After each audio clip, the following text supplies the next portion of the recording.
Good evening, ladies and gentlemen. I'd like to call the April 5th school committee meeting to order at 7 o'clock. Please rise for the Pledge of Allegiance. I pledge allegiance to the flag of the United States of America and to the republic for which it stands, one nation, under God, indivisible, with liberty and justice for all. Thank you. I'd like to read the Douglas School Committee mission statement. The Douglas Public Schools offers a diverse learning experience that meet the academic, social, physical, and emotional needs of all of our students. We provide a safe, supportive, and challenging learning environment in which students may achieve academic success and personal growth. Decisions are made in the best interest of our students. I'd like to bring forth the student representatives that we have, Mackenzie Oggett, Alexa Bassam, and Grace Audette.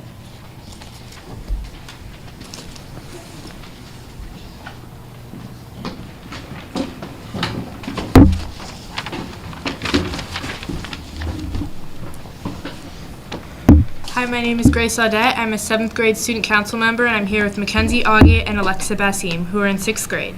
A lot has happened at the middle school these past 2 months. Middle school track and field practice started, and the first meet is tomorrow. And high school baseball and softball had their first game. This week before February break, the Student Council hosted a Spirit Week and held our second and final middle school dance for the year. We culminated the week with the school-wide Winter Olympics. We had several events including dodgeball, capture the flag, a scavenger hunt, extreme rock, paper, scissors, a team building hula hoop activity, a sleigh ride in the hallway, an escape room, a STEM activity, and several minute to win it games. The homerooms rotated through each event, and at the end of the day, we had a closing ceremony where homerooms got awards. Everyone had a great time. The Student Council also held a March Spirit Day on Friday, St. Patrick's Day. We called it Leprechaun Day. The following week, we had a Spirit Week with the various fun days, ending with anything but a backpack day. Students that participated had a lot of fun. The creativity was amazing. In May, we will be selling flags for the flags at the common for the Memorial Day dedication. All money raised will be donated to a local veteran organization. We are looking for ways to get this information for the community. Student of the Month was held on Thursday, the 30th of March. Mr. O'Brien invited students and family down to the cafeteria for a nice breakfast hosted by the cafeteria staff. Students worked hard to end quarter 3 strong. Report cards were issued last week. Fourth quarter is going to go by quickly. All grades are focusing on ELA MCAS preparation right now. Testing for that subject is next Wednesday and Thursday. The 8th graders are learning about the 3 branches of government, and they are researching landmark Supreme Court decisions in civics and started reading the Westing game in English. They have been preparing for MCAS by reading selections in writing, graphic organizers, and essays.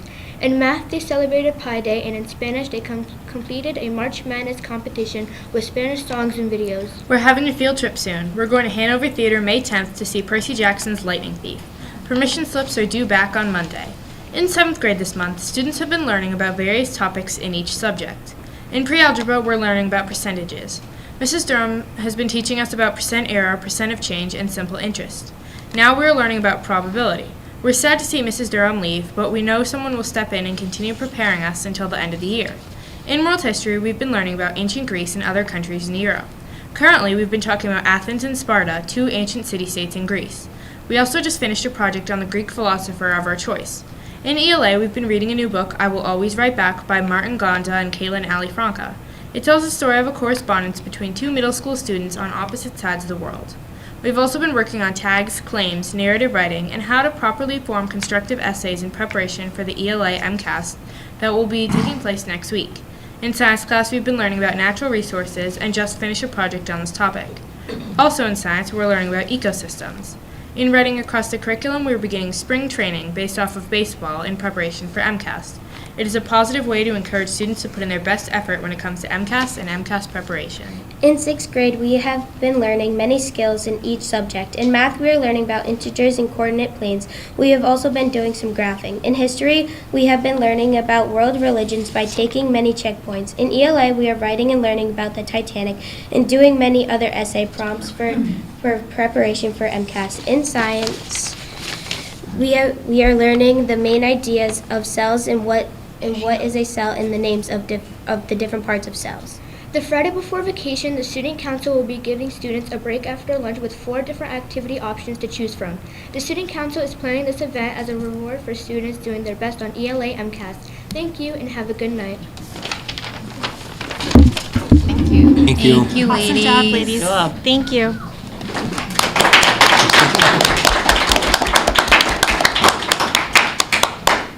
It's not easy to come up and do public speaks, and you guys were just eloquent. So it Very nicely builds your done. confidence level. The more you do it, the better you'll be, but you did a phenomenal job.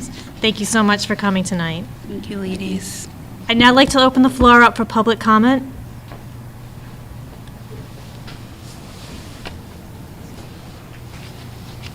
Seeing that there is none, I'm going to move over to the next item on our agenda, is to open the FY24 budget public hearing. So you just need to make a motion and a roll call vote to open the public hearing. Thank you, Dr. Vera. Need a motion, please? Yeah. I make a motion to open the FY 2024 budget public hearing. Motion made by Monique, seconded by? Julie. Second by Julie. Roll call vote, please. Beth Bergstrom, aye. Julie Mulder, aye. Monique Salvis, aye. Heather Moore and I. Over to you, Dr. Vera. Thank you. As we wait for, Yeah. go ahead. Yeah, I just want to let, if anybody in the audience would like a copy of the budget, I have it right up here. I'm sorry, I didn't look, okay. They're like me. So, again, this is the proposed budget for the FY24 school year.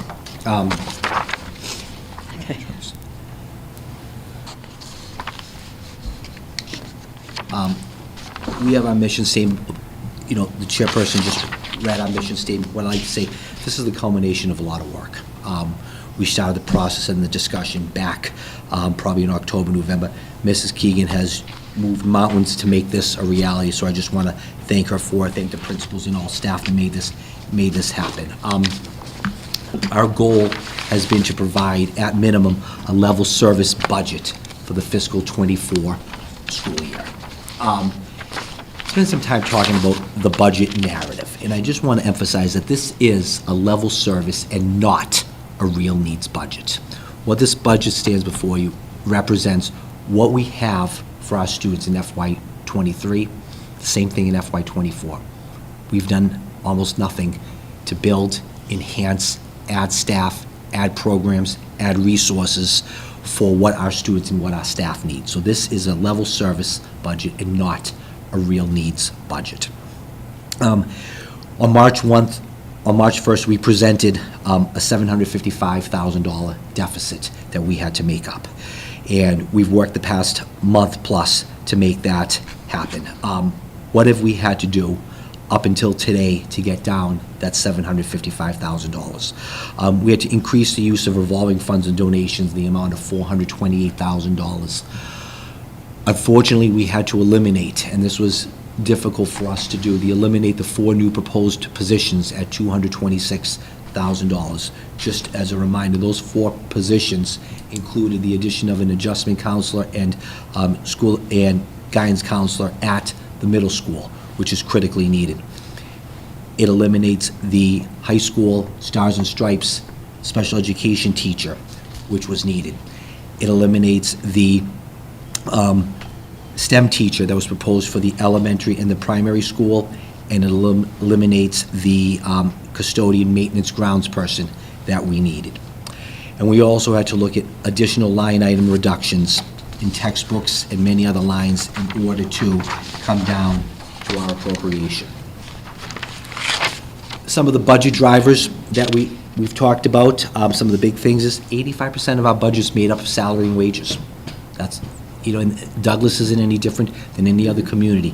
85% of a school's budget is salaries and wages. Some of the other big things, we've talked about this before, is the 14% out-of-district sped tuition rates that went up. We've historically been averaging about 1.8, 1.9%. FY23 rate was 2.5.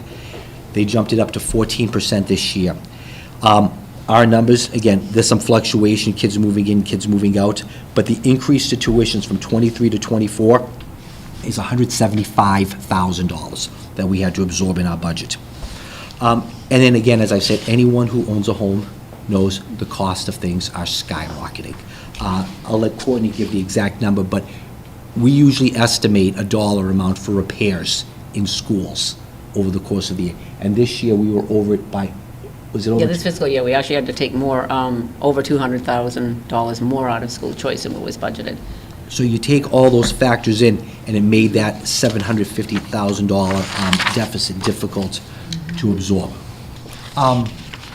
Some noteworthy things about what we're looking forward to in FY24, because again, we do need to look forward. The primary schools, the additional use of STARS phonics assessment. Sounds like Cindy and Bob are looking at some form of a collaboration project between sixth graders and kindergarten students, which is awesome. And looking to incorporate more community into the curriculum, going out and doing walking tours and field trips to the post office in the town, just getting the kids out and about, which is awesome. At the elementary school, doing a mentoring program for students, big brother, big sister with our staff, younger kids and older kids. Looking at doing more SEL programs inside classrooms. I'm starting the process of looking at PBIS for both the elementary and the middle school for next year. PBIS is just a positive behavioral system just to build things up. And both the primary and the elementary schools are very excited about the new version of Go Math.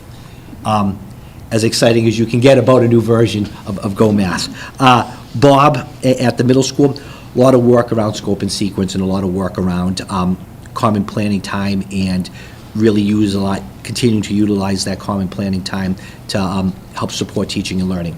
At the high school, excited about the Project Lead the Way class, introduction of a new class, and thank you to Mrs. Bennett and her team, who we've been awarded the Innovative Pathways Grant in manufacturing from DESE.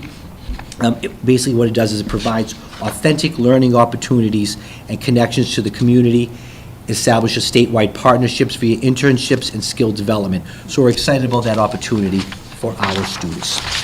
Right. So now getting to the heart of the budget and where we're at. Our FY23 general fund budget appropriation net offsets was $14,608,089. That's what the town appropriated last year. Every year, the town gives us an additional 2%, which comes to $292,162. In order to help with our budget, there is a one-time appropriation. There is an appropriation this year, an additional appropriation for the town in the amount of $165,067. So what we thought, and I'll clarify that in a minute, what we thought was our FY24 total town appropriation came to $15,065,318.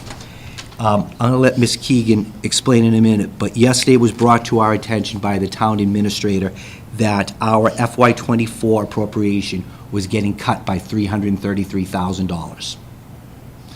So the budget that you have before you right now still has the $333,000 in it.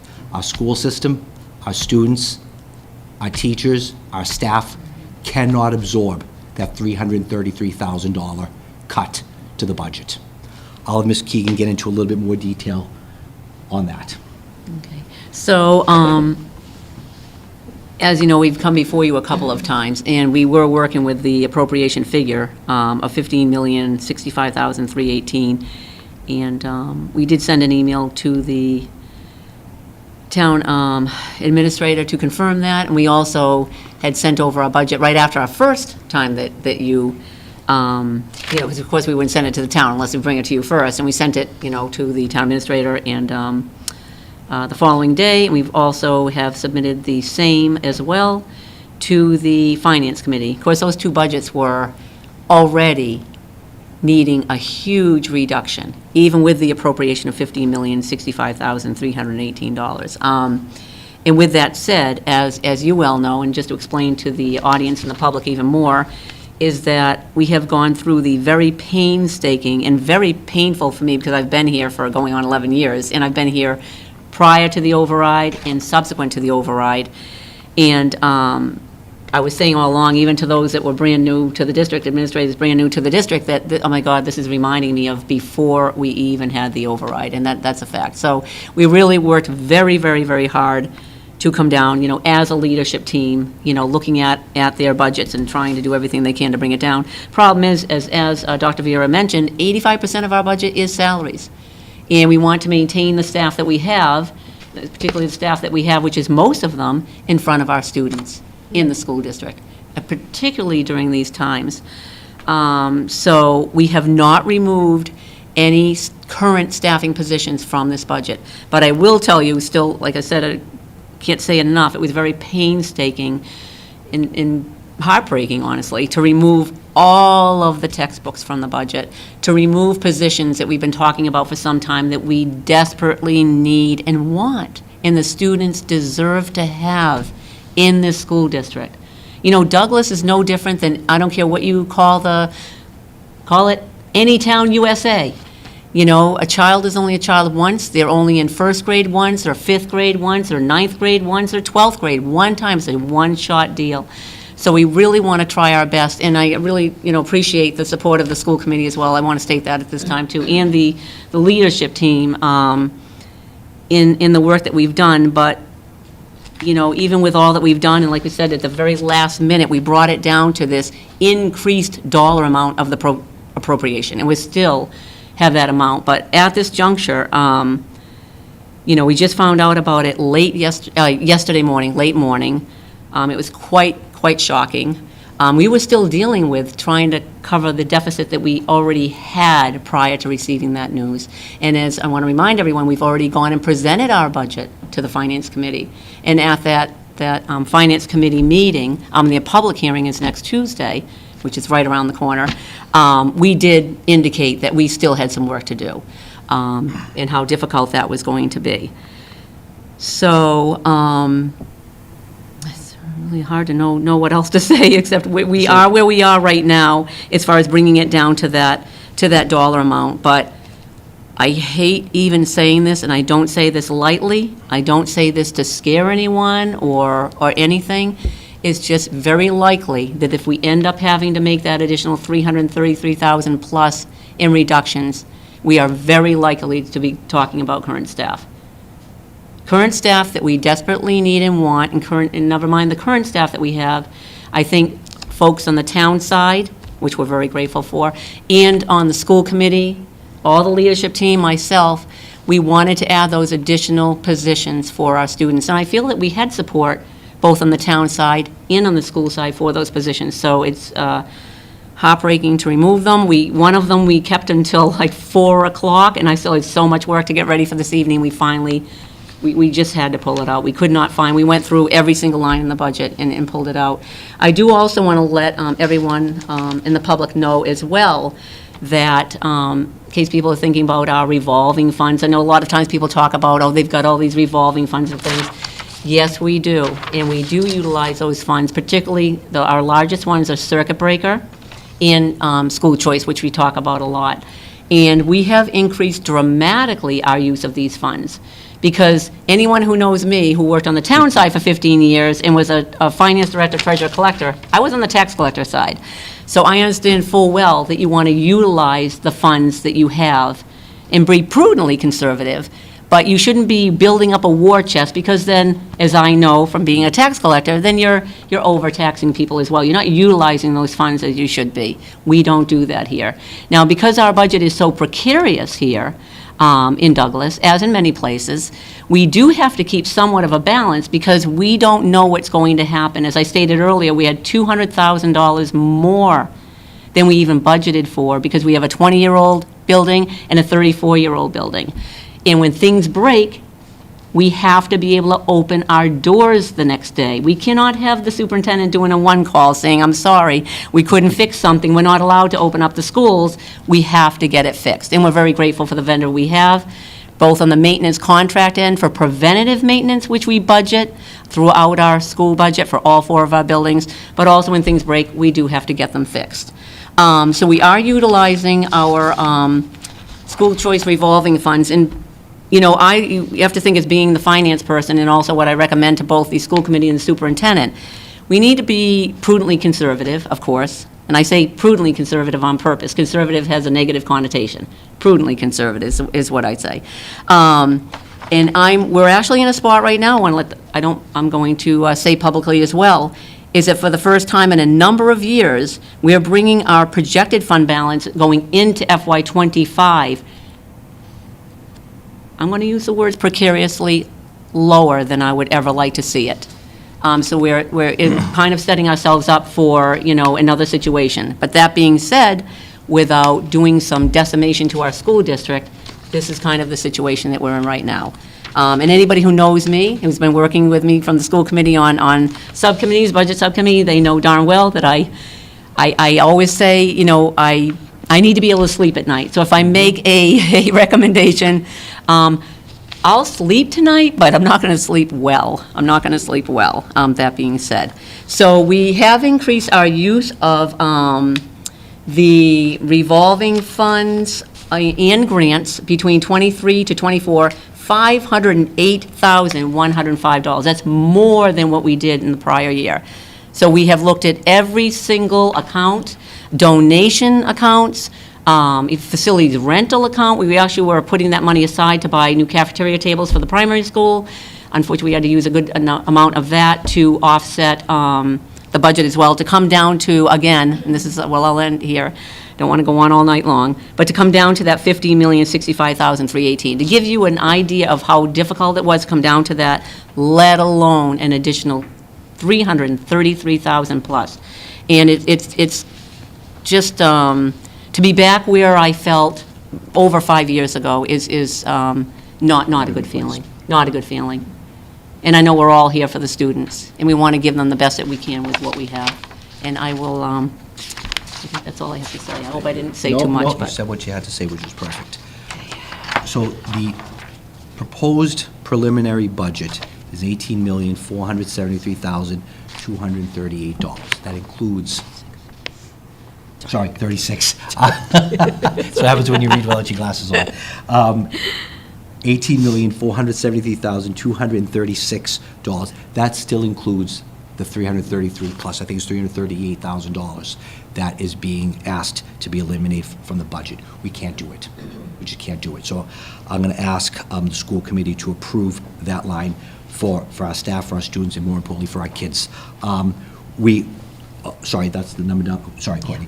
So we are going to use, just to continue down, the use of revolving the use of grants and revolving accounts to offset the budget, the amount of $3,407,918, which brings our preliminary general fund budget to $15,065,318, an increase of 3.13% over FY '23.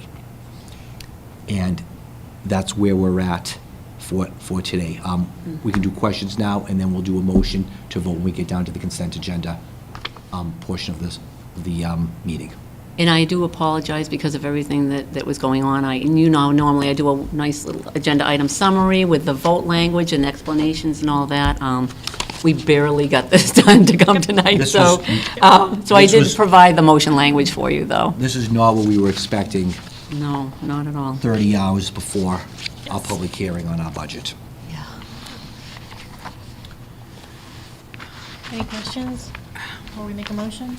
We'll do the motion of the First. consent all the way at the end, yeah. Okay. Then we'll At the close our end. public hearing and Well, I just want to say that as a school committee member, as a resident, as a parent, it's very disheartening to hear that on the town side, that's the, what's been proposed to eliminate $333,000 from our school's budget.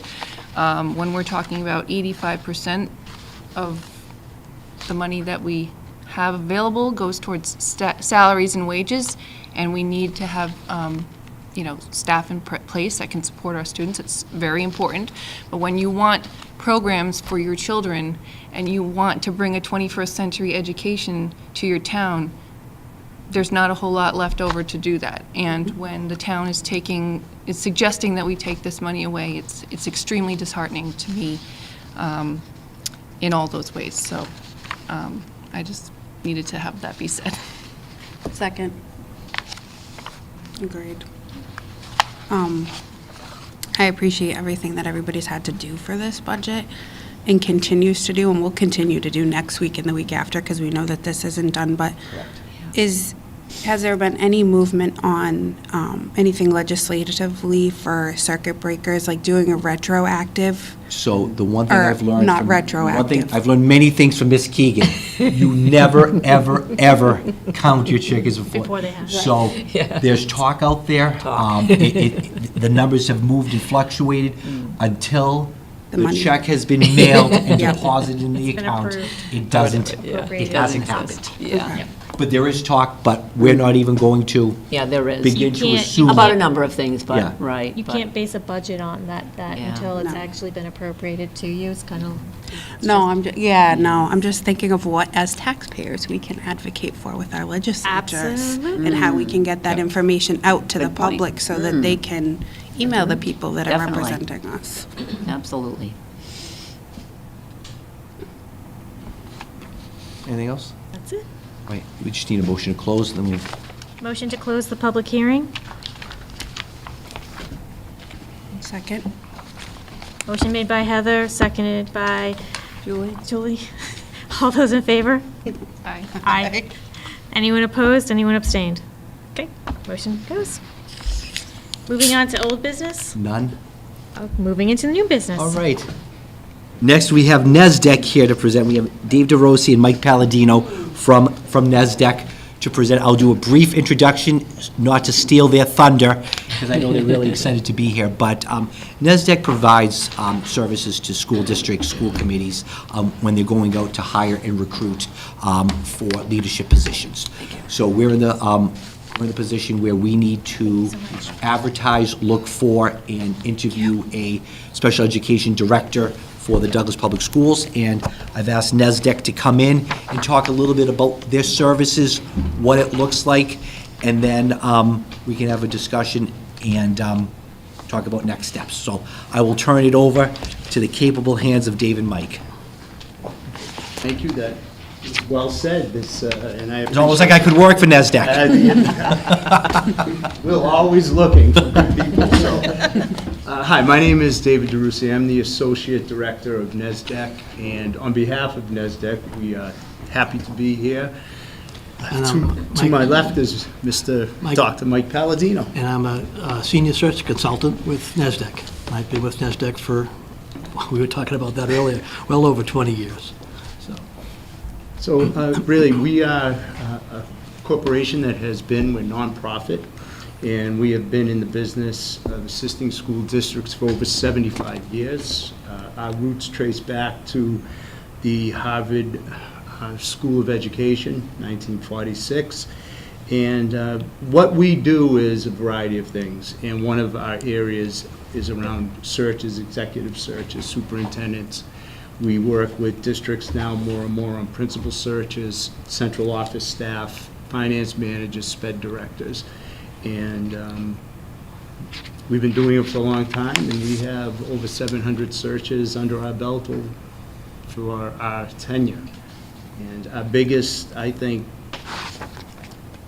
area of strength is in basic support. We work with school districts. We help you build your best search to meet your needs, and we help you every step of the way.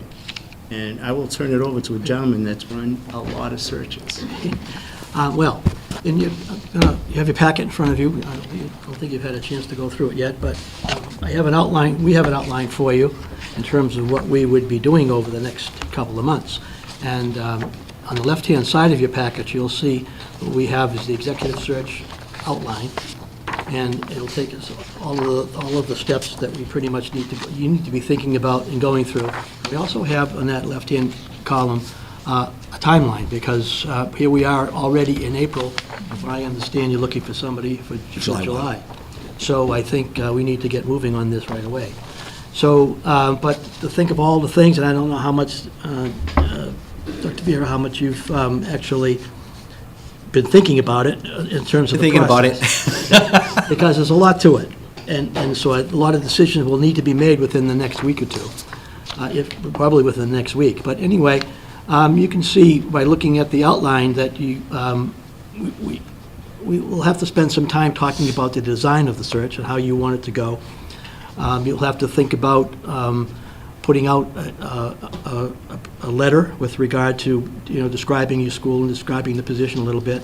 We can help you. We'll help you with all of this, of course, no question about it. Think about where we want to advertise. We typically do School Spring, Top School Jobs, which is Ed Week, and a couple of other online outlets. We also do an electronic outreach. NESDEC has a wide range of support services and contacts. And Dave, you probably know the exact numbers, but I know that last time that I was doing the search, we were talking about over 800-900 contacts that we would send out letters on a regular basis. We also do email blasts and written letters. But we would help you go through this entire outline and assist. You have to also decide whether you're going to have a screening committee and who would be running that screening, who would be in charge of that screening committee. And we'll help you with that. We would help set up the interviews. We would help you also decide whether you're going to open this up to a focus group, to the community, and how many focus groups do you think you would want to get in between now and the next couple of months. So there's a lot to do here. So think about it. And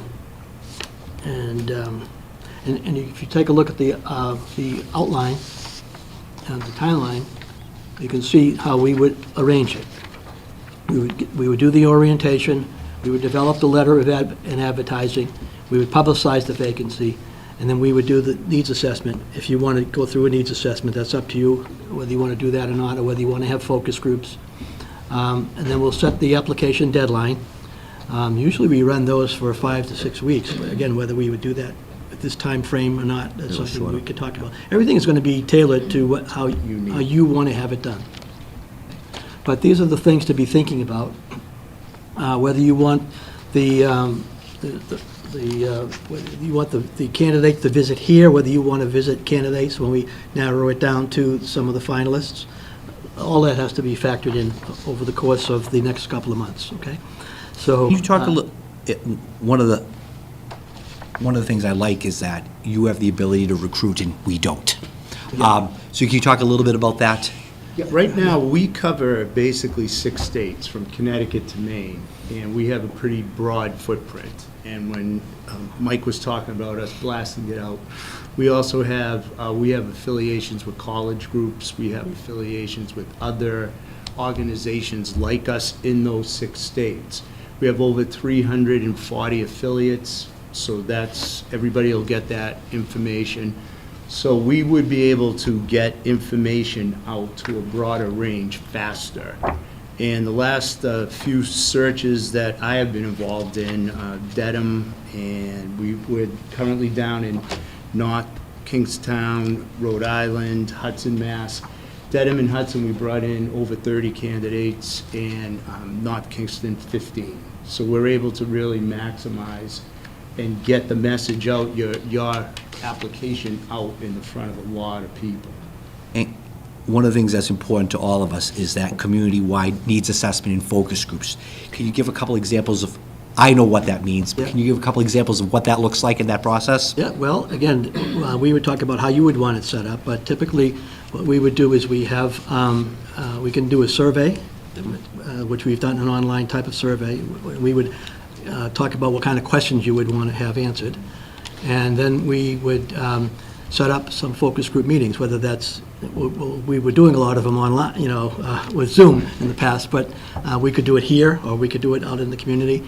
And you would invite, we would up to do, I think it's up to 4 focus groups we would do with this search if you needed to do that many. And we could decide whether you going to bring in your administration and the school staff, whether you're going to invite the public, whether you're going to participate as school committee people, however you want to participate. And basically, we would go over all the steps in the search and where we are with the search, how we're reaching out, the places we're reaching out to, and to get feedback from the public so that we could then, and from that information, what we would do is then develop, working with you, a candidate profile. And I think the key thing there would be for you to, and that's a really important piece, because you want to be able to specify exactly what you're looking for in a person. And the key thing is that screening committee, when you're going through that, is for them to stick to those things as well, because you'll never, you might have a list of 15 things that you're looking for in somebody. You'd be lucky to find, half of those. But in the meantime, you need to know which ones you can give on and which ones you don't want to give on. And again, we could help you identify some of those. And how do you use some of that information in order to craft interview questions?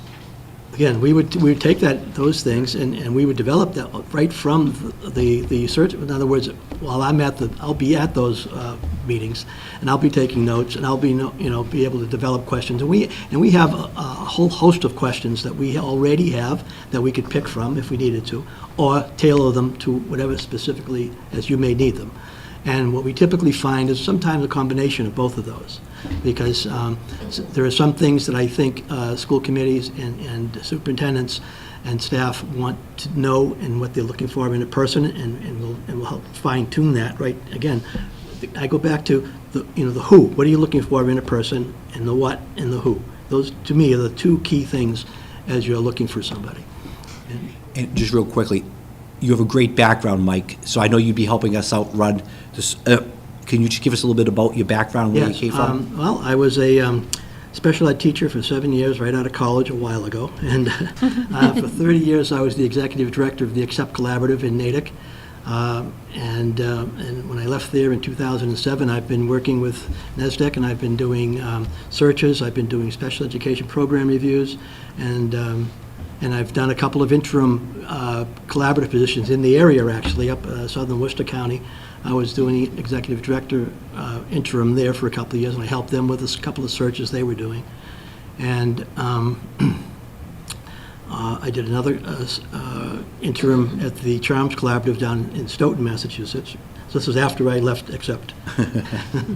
And to be honest with you, I've probably done, I would say, 80 to 90 public school special education program reviews throughout New England and New York.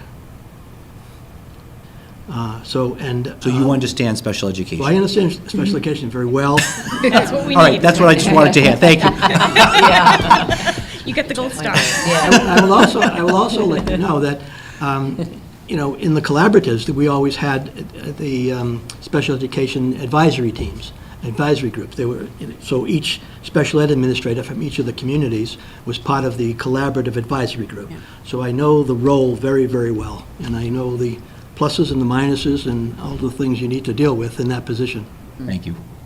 And that goes back to your other question about, how would we help prepare the questions. A lot of that would come from that. Thank you.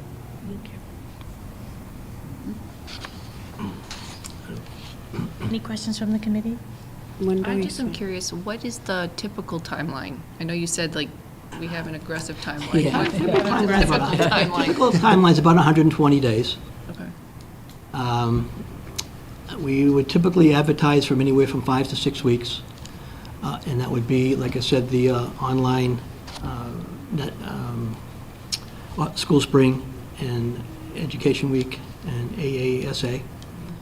And any other places that we could think of. We'd also probably be sending, I would be talking to Dave about sending something to the administrators of special education throughout the state of Massachusetts, as well as the Massachusetts Organization of Education Collaboratives. We would send out something directly to them. And so we would be reaching out to all of the special ed pieces that we could within the, as well as in the other states that we typically function in. Have you ever done a more condensed timeline? I did one going back about pre-pandemic, and we started in I want to say mid to late March, and we had to get it done quick. Okay. And I guess, and that goes back, and I guess some of it goes back to you, because obviously if you want to get this done, you're going to have to think about, so we could get started as soon as you think you would be ready. Which we then, so I would need to know, we would need to know who the contact person is, and then I would set up time to meet with that person, and then I would go through, I have a whole other packet of stuff that I would get for you in terms of, we would have draft profiles of candidates, we would have draft letters to put out to the public, we would have, all those kinds of things, draft surveys type of thing, all those kinds of things that I would do in that initial meeting with whoever that contact person is.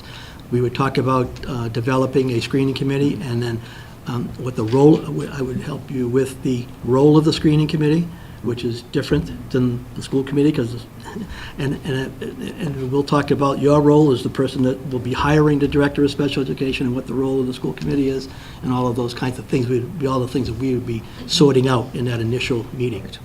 How big do you typically think about for screening committees? I'm sorry. How many people do you typically think to have in a screening committee? I've had them from as little as 10 and as much as 25. I prefer 12. Well, no, I just think it's important that we have representatives from like the primary, middle, elementary, Yeah, high yeah. school, but Absolutely. also teacher, like everybody deserves a seat at the Yeah, table. and we could talk about the best way to do that, whether you would want teachers and administrators to come together, whether you would want students involved, all of these kinds of things, I think, it would be something that we could have a discussion about. Students should be involved. And again, that would be whether that's with the school committee or whether that's with you. Yep. Paul? I have a strange question. Okay. I'm in management and I deal a lot with compliance, and it's not an easy job, and I feel like special education deals with the same kind of thing where there's all these rules and regulations. I'm just curious, aside from money, and I know you just told your story, who typically wants to have a job like this? This is a very difficult It's a job. very difficult job. Like, who do you find, like, is We it, have two special ed people here. I started in special ed. I spent, in one of the districts I worked in as a vice principal, we were also the ETLs, and I spent 1 year as an assistant superintendent PPS. So there are people out there that value these jobs, and they're tough jobs today, but I think there are still a lot of people qualified to do these jobs. And you're watching your budget, you realize how much of your budget is special ed. It's an important position, and I think people are still very serious about it. We were catching up on the bench about how far and where the direction of special ed is still needing to grow and go, so. The other thing is, I think people go into this position because they want to try to make a difference. And I think if they get the right support in the schools, that can happen. And if I can just share with you, I felt when I left the collaborative, I made a difference. And so I like what I do. I like looking for people for these positions. But they are difficult jobs. There's no question about it. It's a difficult role. thanks, that's, it's a special, it takes a special kind of person to do this job, because it's a very does. And it's funny, people used to important say that job. to me when I was teaching. They said, you're a special person in special ed. And come on. I've come to realize that in many ways, it does take a special person to be in this position that you're talking about. Because you get it from all sides. And, You do. But I also think if you build the networks and they're running well, yeah. that things run more smoothly. Yeah. So, and I mean, like, with parents, with students, with staff, like, building those networks is really critical. So having somebody who can do that and do that well is really important, I think.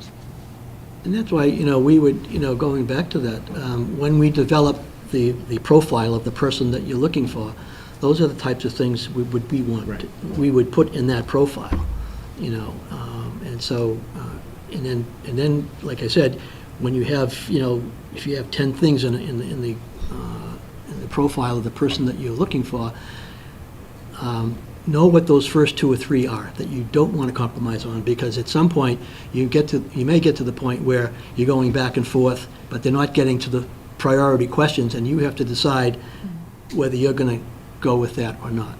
And so, to me, it's important that you really spend time, and I think I would be spending time with whatever screening committee or whatever way that would be, making sure that we have that piece right. We need to clearly define. Yep. That's the key to everything, I think, we've seen. So, And somebody that can build community back and really build that network. so. Any other questions? Any other questions from the We'll committee? be in touch tomorrow. Thank you so much for Thank you so much for coming. coming. That's soon enough. Thank you so much for being here. Thank you. Yes, we appreciate it. Probably after 8.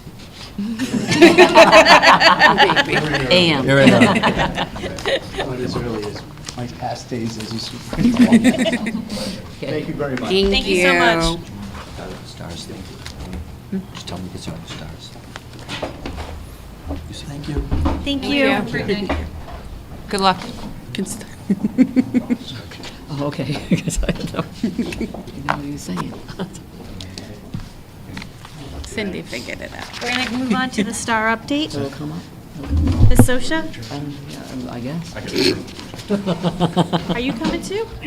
Come on up. You're the next contestant. Please. And the price is right. Oh, there it is, okay. Okay. $1. You're a tag team. Table keeps moving. You know. Oh, okay, okay.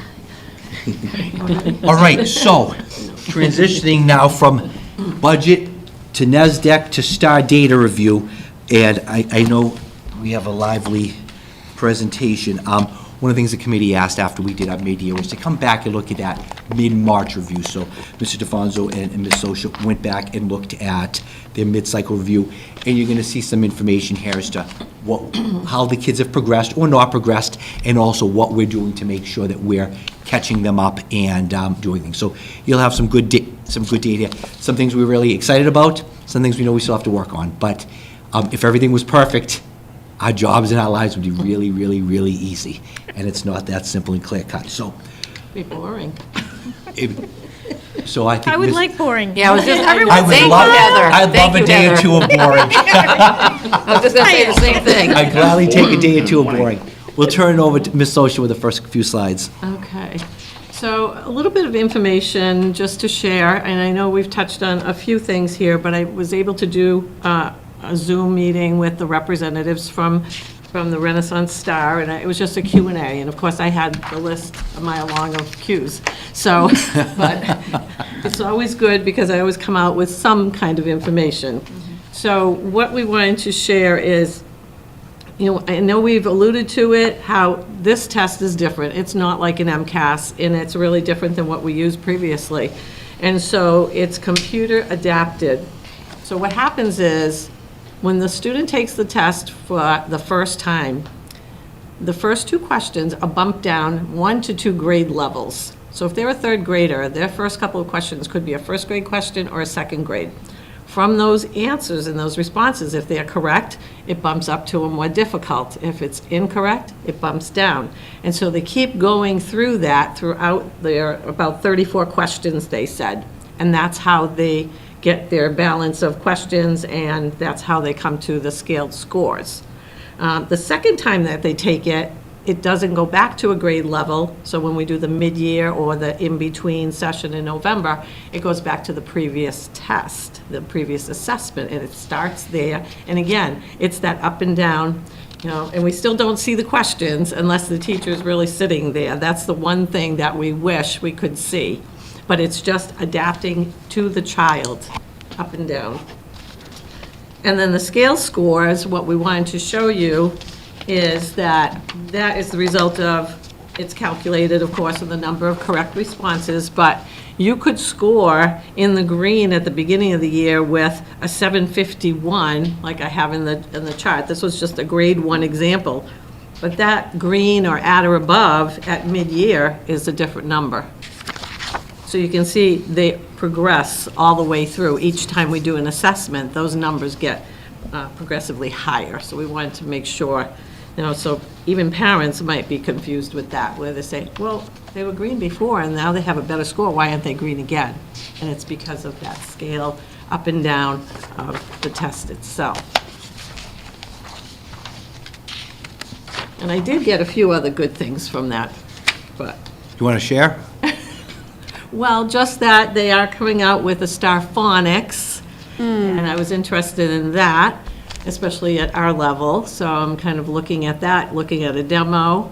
And the other thing is time. I think they're allowing accommodations coming up for extended time, and then I asked them, is that always on the CBMs or just the STAR? Because the CBMs are really timed, and they're really short, and they said, no, it's not the CBM, but it's the STAR assessment itself. So, nice to know, and it's great to be able to have that, conversation back and forth, so it was very helpful. So we moved to kindergarten, and this was just 8 weeks, so I wasn't sure what to expect in the 8 weeks, but a couple of my teachers said, I'm glad we did this in March because I wouldn't have known how to adjust my instruction from January on. So they were happy to do it. If you look at kindergarten, we had a little bit of movement. We dropped a couple here and there, and some stayed the same. Not exactly what I want. I wish that we moved a couple up instead of a couple dropping, but some of those kids, they're in the low. It's just like MCAS, that one question puts them in a different category. So, and that's what happened on some of these. We know exactly who they are by name. We know what their, situation is, to speak. Some of them are in the evaluation process, some of them are already in Tier 2 with Title I, but it doesn't matter. We're still having to address where they are and what are we doing. So I'm going to go on to grade 1, and then I'll kind of lump that all together with what we are doing. Okay. So in grade 1, I can tell you that the good news is nobody in the urgent intervention in reading or ELA or math. So that one student has moved. In some cases, they moved up, that one particularly moved up to blue and skipped the yellow. The 4 that were in the yellow, 3 of them stayed in the yellow. And again, we know there's a couple kids that have been absent. They've had some illnesses. One of them we were testing was not in a good situation to be tested. And so we knew that score was not going to be a true picture. So things like that happen. So we stayed the same at or above, relatively the same even on watch, within that 1 or 2 students. And then we did increase on the intervention level. And then in the math, again, nobody in the red, and we actually increased by 9 students in the at or above. So we're very pleased with that. We were hoping to keep everybody in the on watch and above, but we had a couple again that slipped down into intervention, those 3 students. So what are we doing right now? So I've talked about the binders that the teachers were doing and preparing for all of their students. So again, we met, we identified the students, what's their situation, okay, we know this one or that one, what the deal is. The teachers are providing me with daily plans for those individuals. So I just have an example here, like this one student, okay, on Monday, she's working with the inclusion para, Monday through Friday, and here are these specific skills. High frequency practice, comprehension practice. Then another student, same thing. Who are they working with? What are they working on? Are they working on vocab? Are they working on CVC words? Are they working on comprehension? In math, same thing. We have a couple kids here that maybe even in the blue here, it doesn't have to be the red or the yellow, where they need the missing add-in in math. Somebody else might need math facts. So we've grouped them within the classroom. This one's working with the teacher. This one's working with the inclusion para. And then it might be your smaller group where they put them together where 2 students work together with the teacher. So we have the skills specifically set out, and this is done every week. So that's a lot of work for a classroom teacher to have plans for the whole week and then individual plans. So that's really where that binder comes in. So they can say, this is what we've been working on. Is it working? Should we change our instruction? Next week, it could be something else that they're working on. Questions? I think Does that make sense to everybody? it does. It does. I'll be curious to hear what some of the modifications and accommodations they come up with, because I know as the kids get older, we have a lot of kids that can't take tests on, computers or whatever because of their learning and stuff like that. So it'll be interesting to see what comes out, because I wonder Right. how much of that is some of that as well. And some of the teachers were telling me, and some of our kids that maybe went up or down a little bit, they're clickers, they could see them right away. I mean, they're 6 and 7, so they're just picking anything. I mean, my 7th grader does that sometimes, They just, so. yeah, I want to get it done. So click, click, click, and they know they didn't read it. They know they didn't really put any effort in, so. So we're trying to isolate some and doing some in smaller group assessments instead of whole class, because we know that's what's happening. Yep, follow the leader. Right. Exactly. Exactly. And then one other thing about the new Go Math, they have a math assessment online. So we don't have the math for K, and we're very upset about that. I keep bringing that up to STAR, but they haven't done anything about it. But I'm really excited about the new Go Math because it looks similar to the STAR. And they have the domains listed. They can group your students into the skills. So, here's a group, their week on math facts. Okay, addition facts, let's put them together. So I really liked what I saw. It's all scored online, so I'm kind of excited about that. And when she says she's kind of excited, she's really excited. She's downplaying it a little bit. Well, that'll help the teachers so much, too. I'd- It'll help the teachers so much, Oh, they were too. thrilled because the K teachers don't understand, we don't understand why they don't have a math. They said the math is embedded into the ELA. There's only 1 or 2 questions.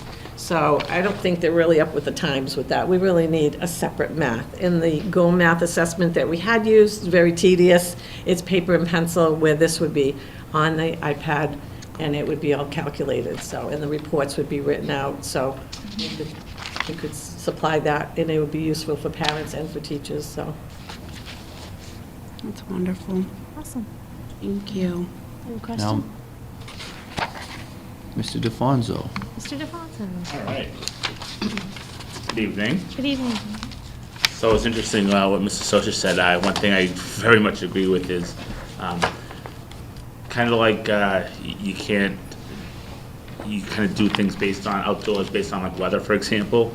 When a student is ready to take a test, especially at the younger grades, you can never really predict kind of what state they'll be in. Yep. And unlike MCAS, where if you see a kid on MCAS just going C, C, C, C, you can't say anything. It's against the rules. That would create an irregularity. But on STAR, you can say, hey, let's take your time, slow down. So that's a little different. But you sometimes have kids who are just not in a good space that day, and it's just a quick session. So, and I think you see less of that as you get older, but. Especially those second graders, it's a little trickier. So I was also interested to see, because from our beginning of the year testing to middle of the year, that was about 12 weeks roughly, give or take. And then this, from the January testing to this one, was about 7 weeks, minus February vacation. So I was interested to see what kind of data would yield. So there were some pockets where I thought I was really happy with the performance and the improvement on certain levels, and I'll get into that a little bit. And there were some areas where definitely caught my eye and said, okay, all right, well, this is good. We know where we need to really focus. This is going well. This we have room to improve. And so I'm not going to repeat myself at every grade level. After the January testing, I met with every grade level team during their CPT meetings, and we focused on any student below grade level. So every single student was identified, every single student was discussed, and not just name and score. All right, yes, here's the name, yes, here's the score, but why that score? Where's that score going? What do we, right? So then fast forward 6 weeks later, it was interesting to see what's been working, okay, what maybe wasn't working, and what are we now going to do going forward differently that maybe we didn't do. And it's interesting, you see some of the extraneous circumstances maybe affecting students. For example, we had a couple students who joined us after the beginning of the year. with no information, no baseline of where they are. And this March test was the first time they took the test. So, again, you really don't, when you get a transfer student, you really don't know what you're dealing with. So that was an interesting baseline to get information on them. So here, for grade 2 reading, what jumped out at me here is we went from 10 students at our urgent level at middle of the year and reduced that by 50% to 5. So I thought that was a really nice boost. And interestingly enough, of those 5 students that were moved out, 3 improved 2 levels to on watch. So you see the 3 increased to on watch. So that's improving 2 levels, which is really nice to see. Obviously, looking at this, you want to see that number for the at or above increase. It would stay the same. Obviously, we'd like to see that increase. That's, a fairly obvious statement, but our big focus was on those students at that urgent level, and I was happy to see the progress there. But we still, obviously, there's plenty of room to grow, and our teams know that. And so the process after this mid-March round of testing, look at those kids, and we know every single kid. The teachers know every single kid. We sat down together and we went through one by one. Again, not just name and score. Kids are more than just a score. Oh, what happened here with Johnny? Oh, you know what? Talking to his mom the other day. We're in communication. So our teachers have a very firm grasp on what's going on at home, in the classroom, and things that are not just books that affect students. It's a lot of things. But then when those things come up, maybe we bring in our adjustment counselor. Maybe something else is happening at home. Maybe there's a medical, whatever. So there's, and that's part of our SST pulse check-in process where we're having folks from each area that we can that might affect the student, whether it's medically, whether it's social, emotionally. So that's one thing. And for reading, and again, this is kind of across the board, one of the biggest intervention pieces we are doing is we have 28 students in our school who are receiving Orton Gillingham services, which is a major intervention strategy that we're using. So we have one of our teachers has gone through the training, and she's wonderful, and she does a lot of great work with these kids. We've had some kids who have moved mountains in terms of their levels, so it's working, and we're obviously going to continue that intervention group. She's servicing all 28 of them? Yeah. She's awesome. A lot. Yeah, it is. Yep. She's great, though. She's awesome. She's wonderful. She's wonderful. But that's a lot of kids. That's a lot of kids. That's a lot of kids. And one of the things, too, that we're seeing that is a big help, especially in the 2nd and 3rd grade, our teachers are running rotational reading groups. So they're grouped by ability level. And the work is by ability level. It's differentiated that way by use of our reading room, our book room. Students are reading books at their level, and teachers are working with them. Whether it's a remediation para working one-on-one with the student, whether it's a teacher taking a student to do some oral reading. These are some of the things that teachers are doing intervention-wise based on areas of weakness that they're seeing. So. That's grade 2. Grade 3, again, I don't want to just repeat myself, but a lot of it's similar. With the Orton Gillingham piece, for example, after our PD from Ms. Landrigan, one of the things that she was modeling for teachers how to do quick fluency checks and quick reading comprehension checks with kids, and teachers are now even more adept and more comfortable doing that, so they're doing that, and I've been able to see that more and more. So that's been a big push. So for grade 3, obviously what jumps out here is we had 19 students intervention or urgent at middle of the year, and that went up to 23. So obviously that's a concern. So that increase of 4. We do have a couple of students, newer students that joined us at the beginning of the year, and they came in for the first time testing, and they were at the urgent level again. So you don't know where they're coming from, but now we have their baseline. So this was their baseline test, so to speak. So now from here until the next round is our opportunity for them to move. Now that we're just getting to know them, seeing where they're at. So our above benchmark, that increased a few students, which was good to see. 3 three, and those three came from On Watch, so that was good. That was good to see that bump. But obviously, the concern here is getting that number 13 in the urgent lower. That's fairly obvious. And Yeah. I just want to remind people that I know usually we're so close to April vacation, people feel April vacation's the end of the year. We still have a quarter of the year to go. We're 3/4 of the way in. We still have 10-plus weeks, a quarter of the year to go. So if you think of it from the other side, usually report cards come out mid-November. So if you think of the growth from the first day of school to mid-November of a child, we still have that same amount of time from now until the end of the year. It gets a little trickier in June to do it, but we still have time to move kids up these levels. Dr. Vera, do you mind just going back to the grade 3 just for a Sure. second? So interestingly enough, of those 13 students, so when I said we go through every single kid, I really mean, so 4 of those kids were less than 10 points away from that intervention level. So they're like a question or two away, so they were real close. So that 13 could easily have been 4 kids less, Like on another day too, it could have been different. 1,000%. So Did we're you real take it in the close. morning or the afternoon? I mean. No, so, I mean, you Before know what? recess, after recess. But I mean, you're exactly right, Ms. Moore. I mean, it could be, the way the wind blows that day. It's really unpredictable. But, so we were really, really close. And even the kids who remained, I looked at they made some increases too. So that was positive to see. While I would like to see more, get them out of that urgent level, they're making increases, which is good, which is great to see. So grade 4, urgent intervention / intervention from the middle of the year, we're at 18. That number was reduced to 15, and about a 7-week stretch. So that was positive to see.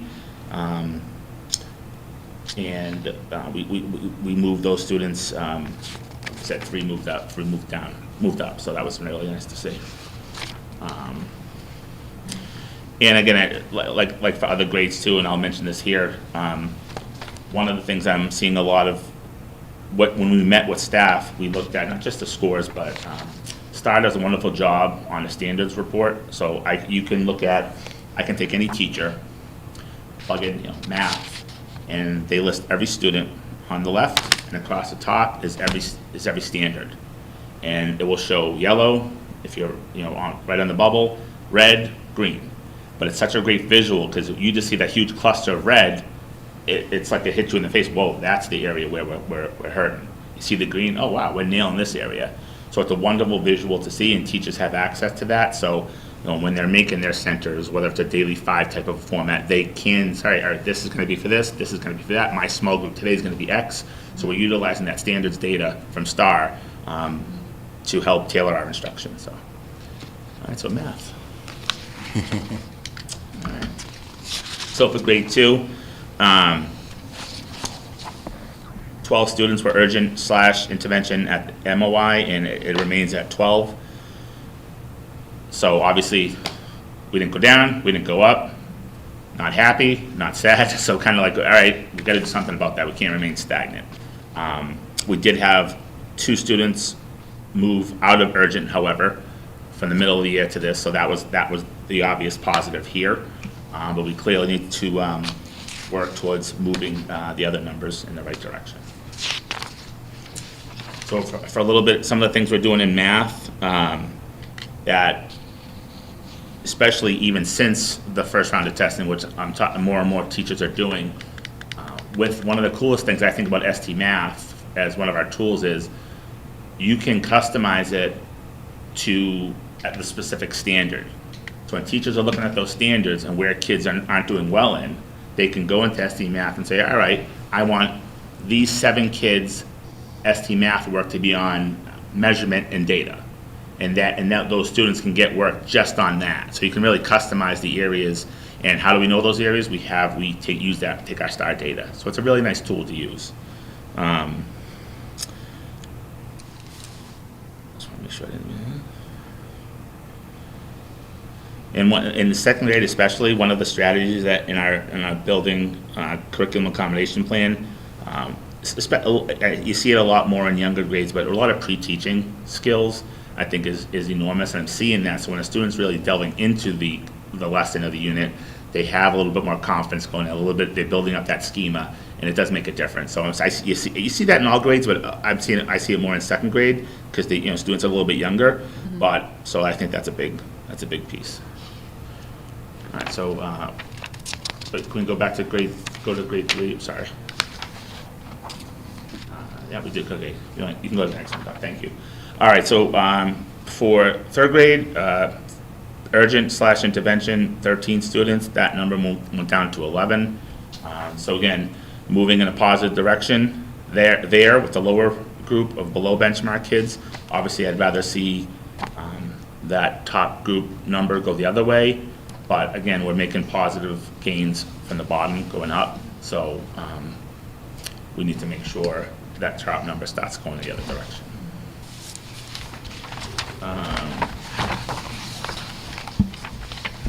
For grade 4.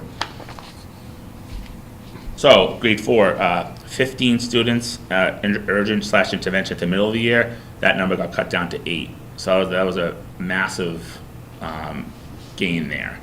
And one of the interesting things there that the 4th grade is focused on, 2 things I found that for their intervention that were really successful, and their at or above number went up too.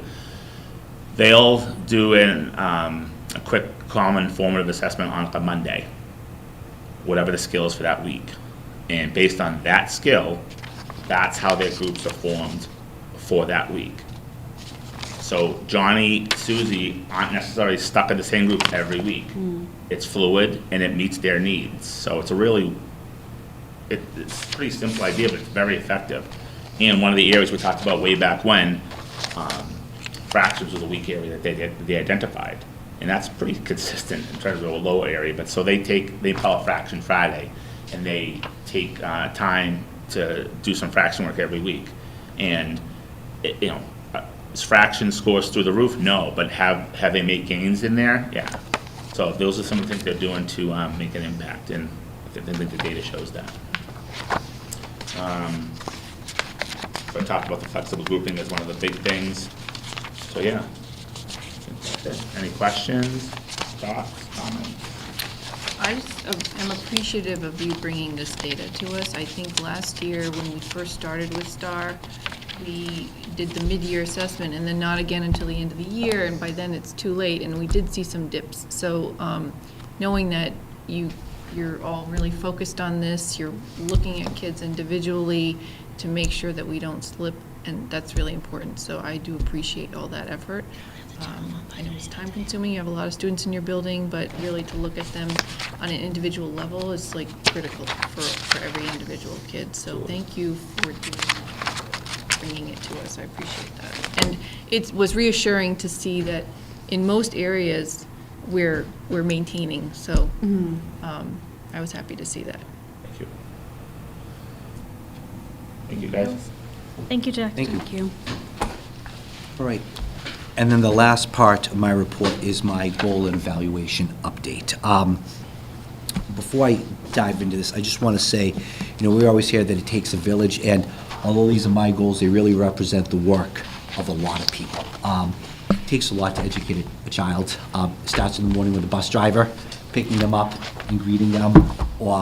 Coming to school, we have a breakfast program that Raquel Hammond and her staff runs, and a cafeteria staff that makes sure our kids are fed. We all know the importance of having that second chance breakfast or that first breakfast, or whatever part it is. Our teachers, our paraprofessionals, they do a phenomenal job doing what they need to do to get kids ready.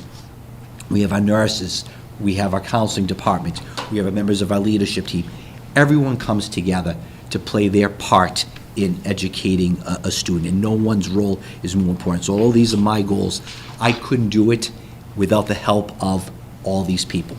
The other thing that's important to note, and I'm really proud of, and it makes me proud to be part of the community, is we set lofty goals. And Ms. Socia set the bar pretty high, probably at the beginning of the year when she said she wanted 100% of her people to be at A, B, C, and D. And that was a lofty goal, and I would much rather present a high goal, a lofty goal, and not achieve it than present a mediocre, easy goal and crush it out of the ballpark. Doesn't help our kids.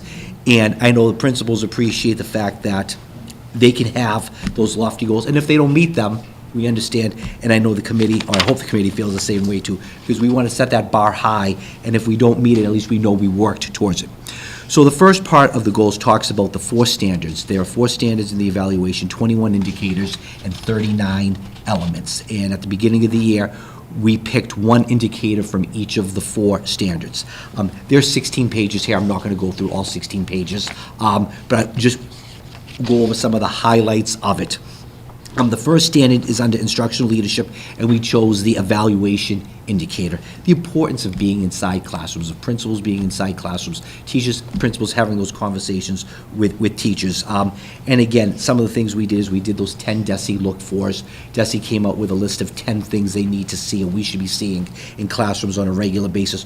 Those are tied in directly with MTSS and the evaluation rubric. We're giving feedback to teachers in the CEIJ format, which is a much richer way to give feedback to staff on things. We made it a point to make certain that principals were inside classrooms, and I believe in 3 of our 4 buildings, we've already hit our minimum number of formal observations that need to be done. We still have 2 months left to do them, so we can continue doing them, but giving teachers that formal feedback is so important. That doesn't mean that we're not going in there informally, but we've hit all of our minimum obligations, which is great already at this part of the year. And I'm really proud of the work that's been done in common planning time with principals. And that discussion that happens in common planning time from what they're seeing inside classrooms, from what they're seeing in STARS data, for how they're modifying and adapting instruction is critical to the success of students. And all this ties back into our blueprint and our district goal of academic excellence. For kids to succeed, for us to have academic excellence, we know we have amazing teachers inside the classrooms, but we want to be able to go in there and provide feedback to them on it. Standard 2 is under management and operations, and we talked about environment, and that speaks to a lot about the health, safety, and social emotional well-being of our students. So again, just some high-level stuff. We continue to do our recharge weekends.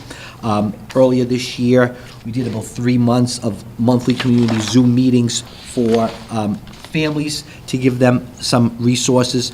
We received a grant for $25,000 to address the social emotional needs of students. I think it was last week, or maybe 2 meetings ago, we presented a bullying prevention plan update. We've partnered with the town for the building of an access road, which is almost completed in the back, and the addition of some additional cameras to our school system. Really love the work the principal's done this year in formalizing our Tier 1 and our Tier 2 SST teams. SST stands for Student Study Teams, and it's now a formalized, are you meeting once a week or once every other week? Once a week. Once a week, they meet to talk about students in a formalized structure, both of the Tier 1 triage area and then the Tier 2 students who need more intervention. So that's a formalized structure that we have in place. We had a great PD, or at least I thought it was a great PD, by Manuel Fernandez, who came in January to talk about equity. And one of the things that the principals did with the staff is they did an equity walk across the schools, just to see, are our schools welcoming, inviting, nurturing, and anything from, are there signs that welcome people when they come in the front door? Do kids know where the cafeteria is? Is our building accessible? So that was an interesting activity to do. At both the primary school and the elementary school, we built calming rooms. Bob did something with signs of suicide. Mrs. Bennett's done a lot of work with our high school and our advisory around anxiety and depression. And again, all this ties back to our blueprint of the well-being of students and creating that growth mindset. Standard 3 is family and community engagement. And again, how can we get families to become active partners in the classroom and school community? And again, you'll see some repetition here, but I did a meet and greet with families. We updated the website, thanks to Mr. Calabrese and his team for that. We did our monthly Zoom meetings. We have the increased social media presence, which is important. One thing that was great to see, and we hope to continue, is our unified sports this winter and continuing again this spring. Cindy does the fist pump. Is it Fridays? Fist Pump Fridays with the police department. She had author weeks with community members coming in, Parent activities, Mr. DeFonzo's doing family office hours, good news calls of the day. Middle school has their, which the students talked about, their Student of the Month celebration. We've done Veterans Day assemblies at the high school. So again, looking for different ways to engage the community. And again, this ties into the blueprint under community partnerships. And last, under professional culture, the continuous learning.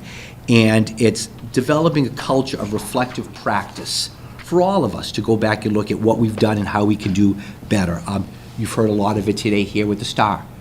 You heard about the MCAS presentation and the NWEA. We have that renewed focus on MTSS. We've done professional development on de-escalation strategies for how teachers can look at a kid and before they start elevating, how can we de-escalate that behavior, that activity before a kid can't focus anymore. CPT has a lot more time on teaching and learning and looking at data. Our literacy consultant's done a lot of work on small group instruction. And again, this is all tied into academic excellence and the growth mindset. I didn't go over everything because we'd be here until midnight, but those are the 4 standards and the 4 indicators that you asked me to focus in on this year. Not that we didn't do other things, but those were the 4 focus areas. Questions before I look at SMART goals? I think so. So 4 SMART goals this year. First one was professional practice under instructional leadership. And it talked about us providing professional development to faculty to strengthen instruction as a means to improve student achievement. Each school identified 2 areas in which there are gaps and how to close those gaps. And this is where Ms. Sosha hit her 100% number. And you can see this is broken up into what the goal was in each of the buildings, what the plan was to address it, the professional development that was done in each of the buildings for it, and then finally, the growth monitoring. So if you look, at the primary school, and we still have time between now and the end of the year, they're hovering around that 80% of kids at benchmark, which is awesome. Mr. DeFonzo had a goal in the 2nd grade of 50% of the kids achieving a 50% growth percentile. They're at 51%. In grade 3, it was 50%. They're at 57% at this time. And in the 4th grade, they are at 59%. And again, that can continue to grow between now and the end of the year. 5th grade was with NWEA, and they still have a little bit of room for growth. They're at 41%, but again, we still have time between now and the end of the year to do that. The middle school, that goal shouldn't say NWEA, should be based on MCAS data, which we'll get in August. But one thing that Bob's worked really hard for is decreasing the absenteeism in his building. And he wanted to decrease it by 50%, and he's decreased it by 66%. So we have more kids coming to school, which is what we want, which is awesome. And then finally, at the high school, was really putting that data action model into place of how to look at data, how to look at MCAS data, how to interpret it. And Mrs. Bennett and her team has done a lot of work in common planning time to look at the MCAS data, analyze it, assess it, and put things into practice.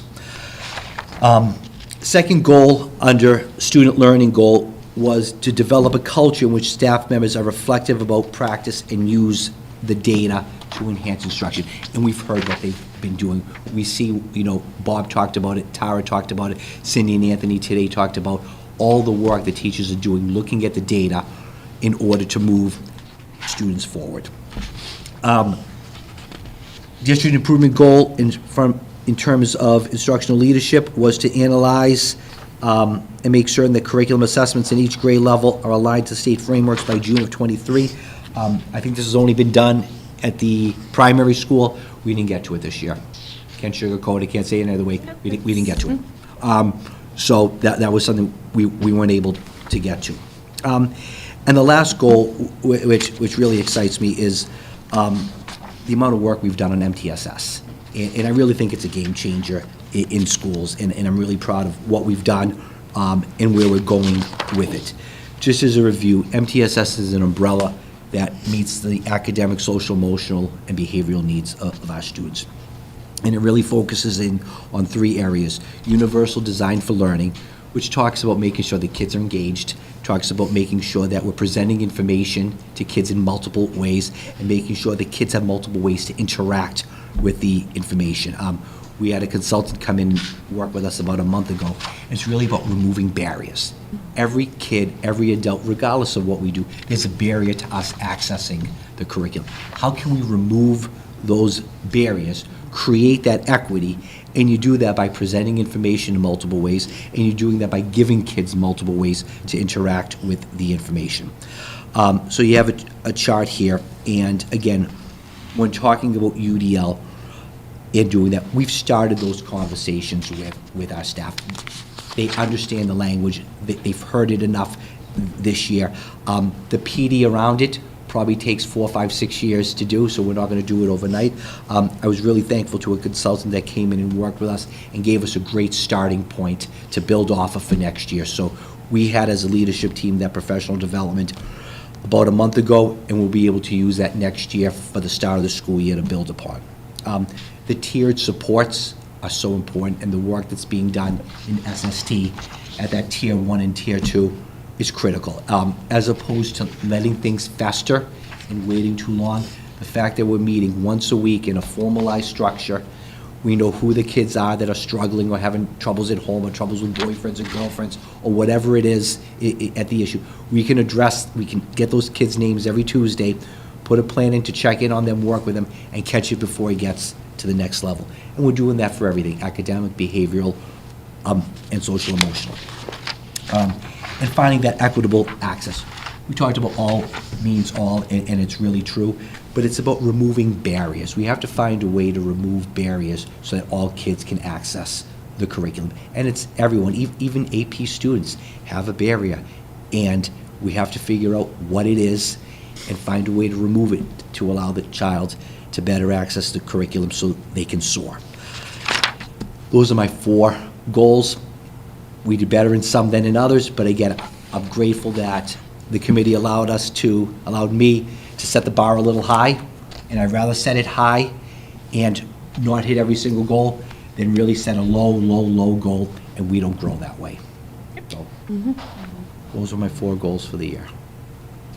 So I thank you so much for putting together, because I know this took a lot of work with everything else that was going on. Yeah. So now it turns over to us as a school committee to come back and rate him. I would ask, as I'm the chair, that you take the time to thoroughly use this as your body of evidence. You can also use this body of evidence the conversations we've had in executive session. As we've talked about in school committee, you can use that too as a body of evidence too as well. But I would ask that each one of you fill this form out, you send it back to me individually. I will compose all of the input that I get from you, and I do an average score, and that's how I score it. Then I will present that at the meeting on April 26th to the superintendent and the public, and let them know how we've rated him, Dr. Vera. Do you have that digitally?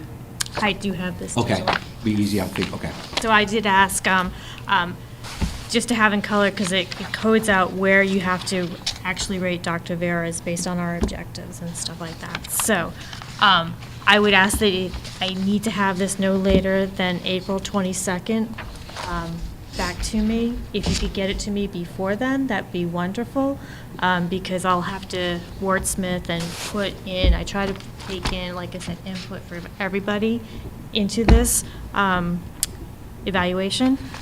And so that is all I have on that. Are there any questions from anybody? Okay. Thank you.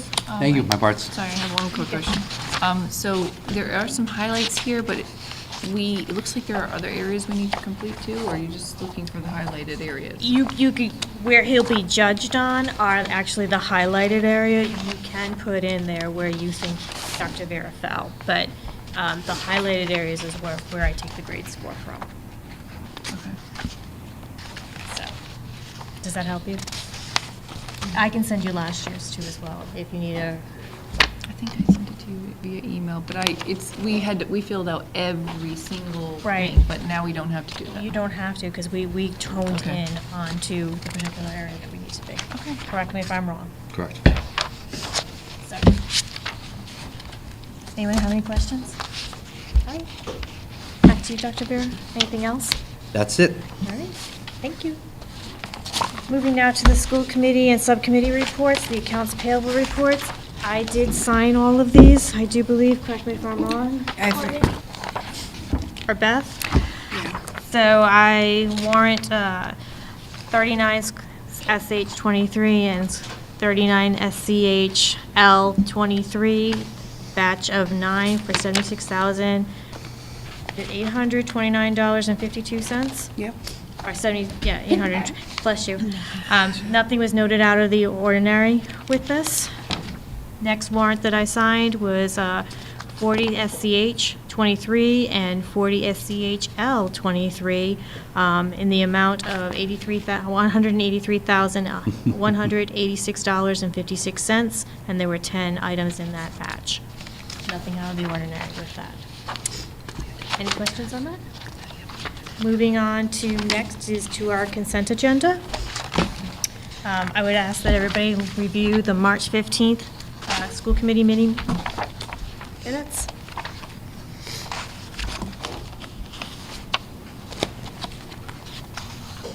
If no one has any issues with it, I'd be looking for a motion.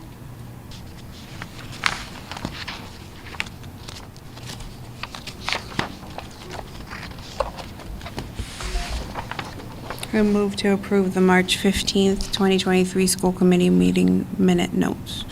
Motion made by Beth, seconded by? Oh, my goodness. Second. Second by Monique. All those in favor? Aye. Anyone opposed? Anyone abstaining? Thank you. Next is the FY24 school department budget.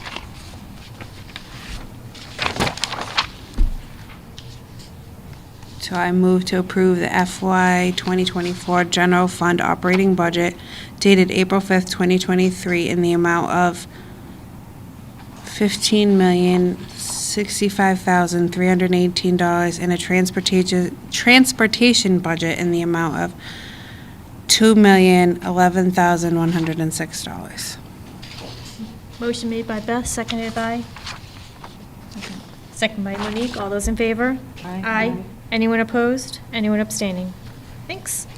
Moving on to the FY23, FY24 school year calendar. Sure, so in front of you, you have, or you should have, a copy of the FY 23-24 school year calendar.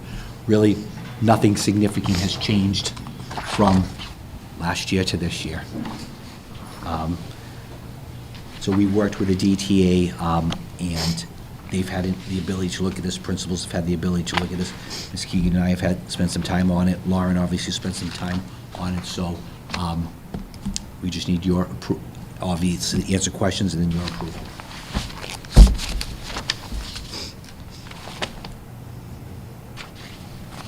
Anyone have any questions? If there's no questions, be looking for a motion to approve.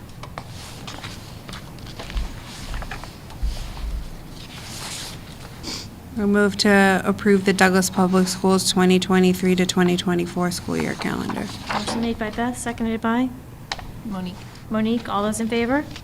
Aye. Anyone opposed? Anyone abstained? So everyone looking at the lower right-hand corner for us to see when the last day of school was next year. And the day after Christmas break as well, too. And Yes. When is the last day this year? The last day this year is Wednesday, the 21st. Wednesday's better than a Monday. Not as good as Friday if we didn't have any snow days. All right, so at the last meeting, the school committee approved us having school choice. We needed a fresh set of eyes because we were tired to look at numbers, so we did that. We're going to do that today, hopefully. So looking at this first sheet, which says current class sizes 22 to 23.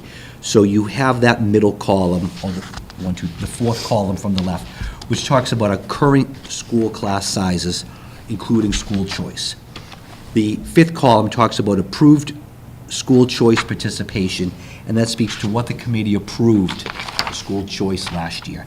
And then I added this last column so you can see, this talks about new school choice that was accepted after you approved it. So you can see in some grade levels, we hit our capacity. You know, we see that in grade K, and in grade 7. And then in a lot of the areas, we were under what we had approved. So, for instance, in grade 5, we had 5 open slots. We accepted 0. In high school is always a lot. We had an average of 20 per grade level, and we accepted a total of 7 in the entire high school. So that's just for comparative purposes for you to see where you're at. Do want to point you to the 8th grade, which is important. Once you accept someone from one family in school choice, you accept all members of the family in school choice. So although we had 0 school choice students in the 8th grade, that one represents someone's sibling that we accepted in.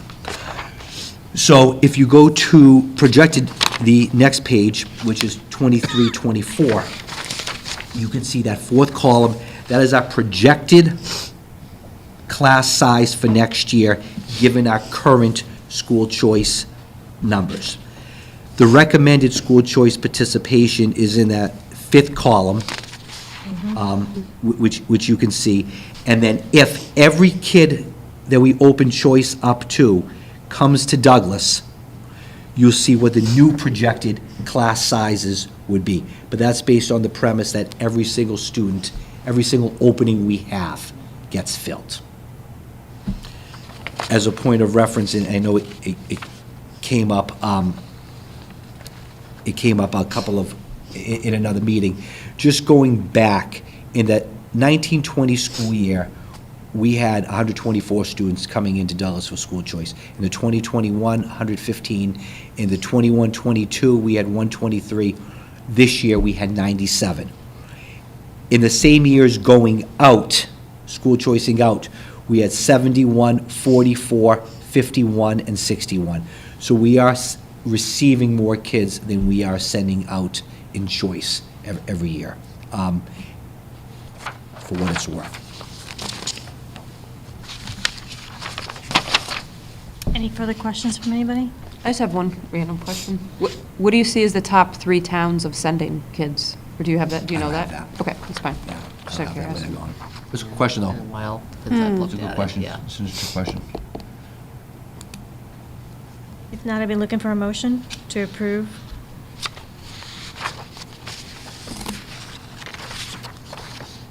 I move to approve the projected classroom sizes 2023-20. Made by Monique, seconded by? Julie. Julie, all those in favor? Aye. Anyone opposed? Anyone abstaining? Thanks.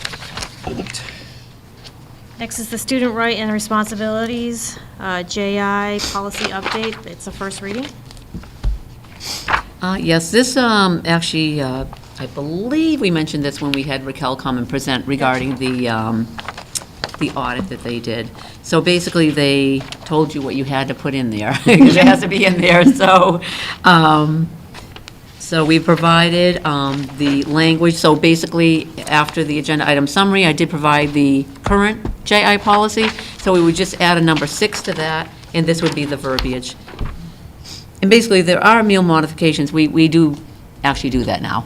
It's just that we have to have the verbiage in the policy, and I did cite, and this is basically coming exactly from what they recommended that we put in there, and I do cite the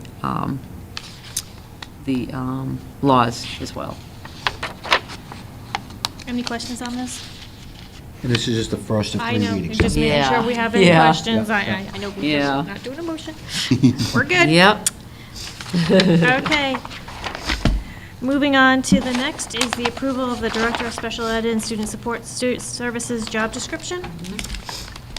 And so this is the first one of 5 that we'll be doing this evening. So basically, what I did, just so that you know, because I know this is very important to all of you, to everyone, I looked through a whole bunch of them and spent a lot of time pulling out like what I thought was the best of each and every one to cobble into this one. Some of them they go on and on and on and almost say, you know, you need to take a piece of paper from here and put it over there. We don't need anything like that. Because we always have the bottom, the very last, other duties is required. And remember, this is, of course, an administration position, so. And you already have to have a license from DESE, et cetera. You have to meet certain qualifications and all of that. As you can see, I elaborate a little bit more on the descriptive part in the very beginning than I typically have for the others. I thought it was important to put a little bit more in that area before we got into the reporting structure qualifications and the essential duties and responsibilities. And again, they're essential duties and responsibilities, but doesn't mean, of course, you know, that they're all of them. But I wanted to kind of highlight what I saw in all the other ones. And also, as you can see there, number 15, with regard to solid fiscal practices and all personnel. No, I like that It's in up both the top. places. It's up Both at the places. top. So. Yeah. Yes. That's But I also important. have it down here, too. Yeah. No, it's I guess you knew important. just reading it who worked on this. There's some Courtneyisms in here.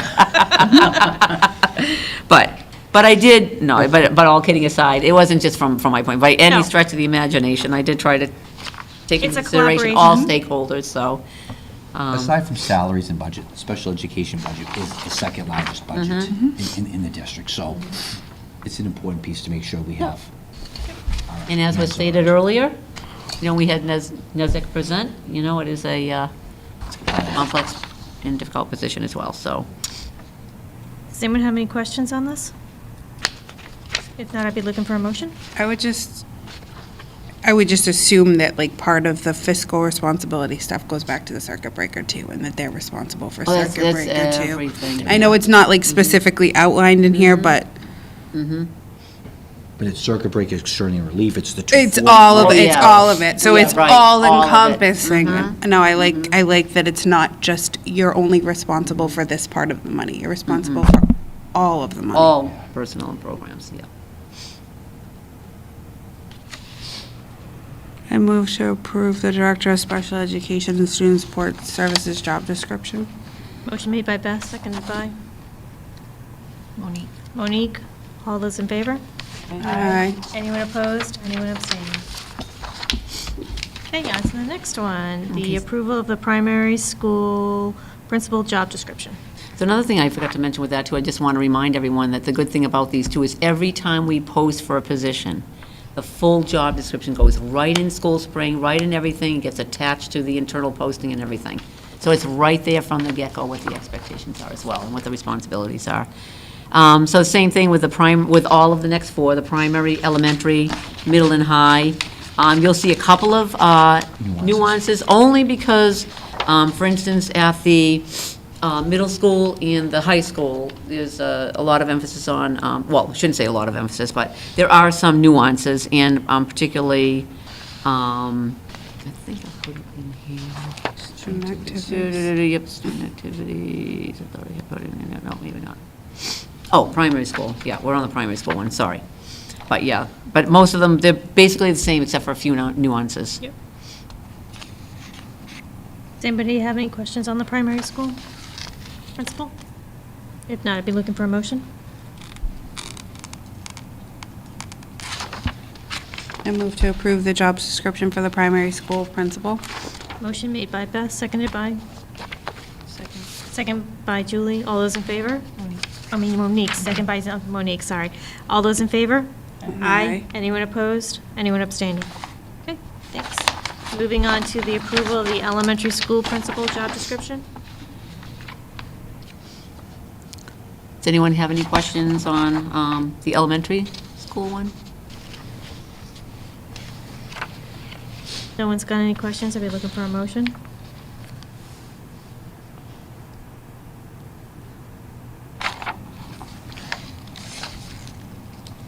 I move to approve the elementary school principal job description. Motion made by Monique, seconded by? Beth. Seconded by Beth. All those in favor? Aye. Aye. Anyone opposed? Anyone abstaining? Thanks. Just curious. Who supervises the nurses are under the Principals. the building principals, not, okay. That's what I thought. Next is the approval of next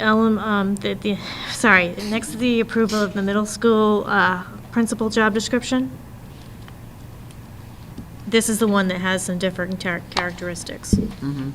I'm trying to think, because, let's see, approved guide. Oh, yes. Student activities, I have in them. Yes, that's why, that's the biggest one, with the master's schedule. Well, it's a very, It's very important tenuous. area, and, I want to make sure that it's in there, and the understanding is that is under your responsibility, yeah. I move to approve the middle school principal job description. Motion made by Beth, seconded by? Julie? Second by Julie. All those in favor? Aye. Anyone opposed? Anyone abstaining? Moving on to the final one is the approval of the high school principal job description. I move to approve the high school principal job description. Motion made by Beth. Any second by?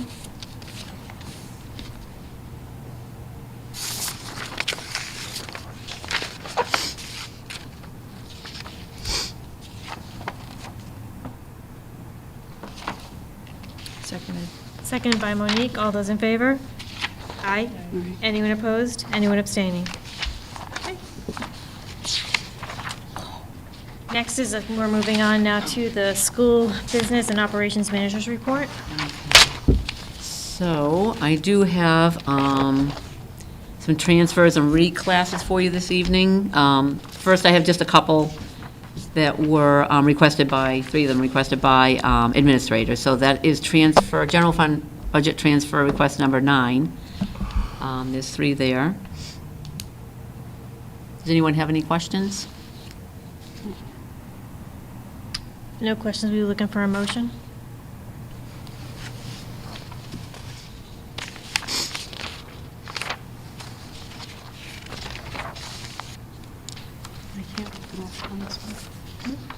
Yeah. Looking at number 9, right?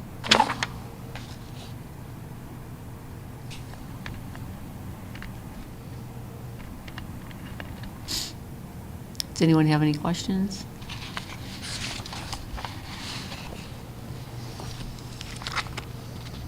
On the budget transfers? The others are reclasses. This is the only budget transfer one. What entails the distance learning and online? I'm sorry? Can you just speak to what is in the distance learning and online? Yep, that's actually a Project Lead the Way membership fee, that particular $3,200. But that particular function code is for online learning, and typically, for the most part, what we have budgeted throughout the budget is the VHS, the virtual high school classes. That's always been in our high school budget. So because- those are happening in the school? Yeah, in the high school, yeah. Like, kids are in the building? Yeah, so what virtual high school is school districts across the nation partake in virtual high school. So we might purchase, let's say, 10 seats. So if you have a student who wants to take microbiology, I don't even know if that's a class, but let's say it is a class. We can't offer that, we're so small. They sign up for microbiology, and there's 25 students in the class. The teacher might be the microbiology teacher in Kansas middle school or Kansas high school, and you have a teacher in a part of the nation, and then you have 25 kids all feed into the class. So it gives us the ability to offer classes to kids of interests that are important to them that we can't do here. And they're usually higher level classes. It's like Spanish 5, French 5, a Latin 1, 2, and 3. It might be an engineering class, might be an AP class. So they're higher level classes that, because we're so small, we just can't offer. Are we using that to the maximum space that we are signed up for? Like you said, there's 10 seats. I'll have to. Yeah, the high school principal budgets for what they, When they were doing the master schedule, I believe they look in a year in advance, because this is for next year, correct, that we're paying for? Or is that, this? I don't get that involved in that aspect of it. I do believe that's how it works. But I imagine they do. They have to make sure that they can Right. incorporate it within the schedule. And also probably the interest, if they know we're not going to buy seats if there's no Correct. interest, or for Right. one student, And- things of that nature. And one of the things you have interest. to do, if you're part of the VHS, is we as a district have to have one of our teachers Teach in it. teach a VHS class. Alden Encore doesn't. Yes. Yeah, so About that part. he teach, so one of our teachers has to teach a VHS class. So that's how they get staff to do it. That's pretty interesting. Yeah, That's yeah. a pretty It's a good good- gig. Yeah, It's a it is- pretty good it is- model. It is a good, yeah, It's it a good is, it's model. very good. Some of the bigger schools Yeah. don't have to do it, but, you Right. know, The smaller ones, even yeah. high schools with 700, 800, 900 students, you might have a kid who just progresses through the science curriculum, has maxed out and taken all the AP classes, says, I want to do more, and this is an opportunity, gives them an opportunity for it. But this particular expenditure, Monique, the 3,200 is a Project Lead the Way membership fee. We're just transferring for that. I move to approve the FY 2023 general budget, fund budget transfers number 9, school committee meeting, April 5th. Motion made by Monique, seconded by? Julie? Second by Julie. All those in favor? Aye. Anyone opposed? Anyone abstaining? Okay, next one is, Sorry. Reclassification number 7. So what this was the 240 grant, the special ed 240 grant was applied for pretty late. We didn't even get it approved until October 31st. So it's been taking a while just to, so I just ended up taking care of it. So I'm doing reclasses from the general fund budget, which this helped us with the projections and all that to get to where we were to get to this evening. This isn't the full grant. The full grant was $298,277, I believe it was.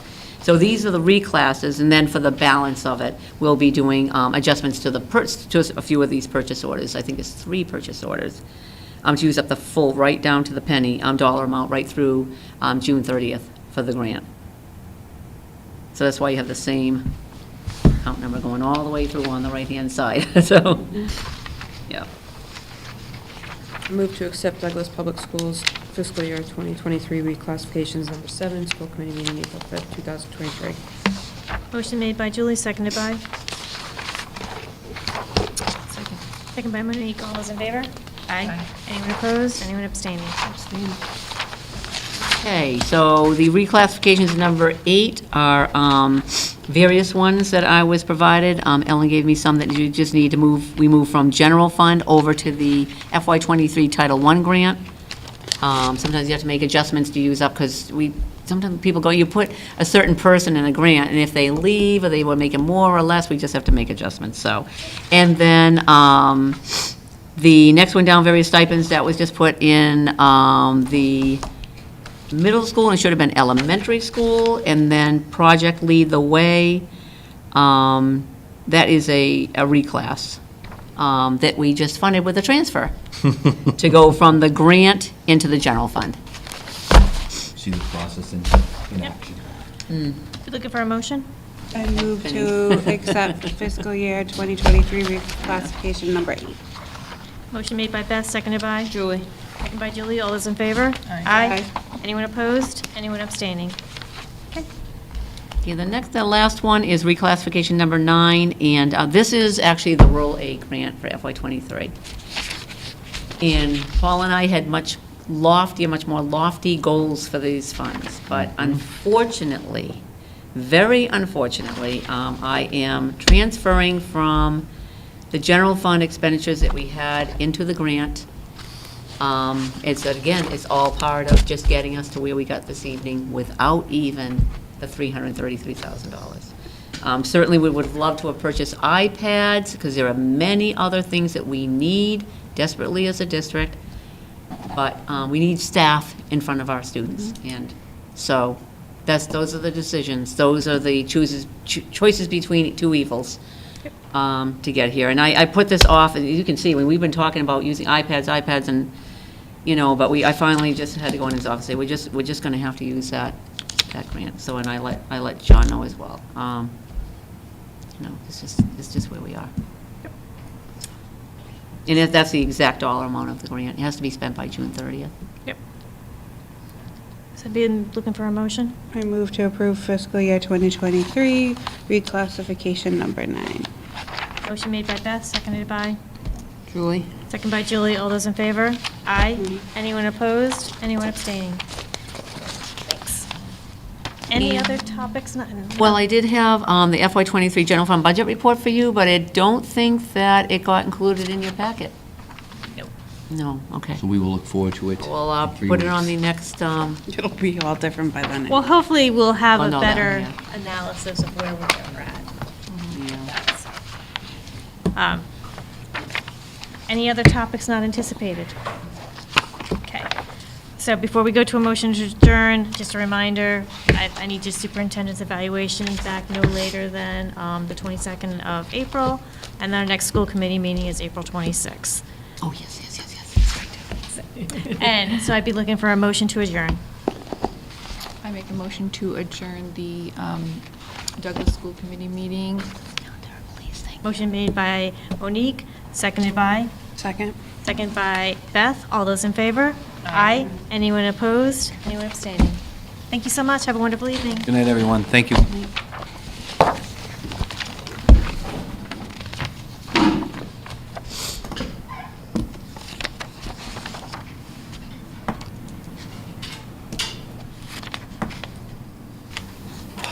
Change the May 3rd date. What is that going to be now?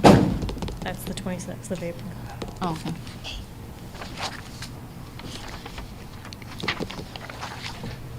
Are we off camera? Positive? Yeah. Okay. Wasn't that the guy that did the presentation one time, or no? I've never seen him before. Oh, I thought he was the one that did the presentation a long time ago for something.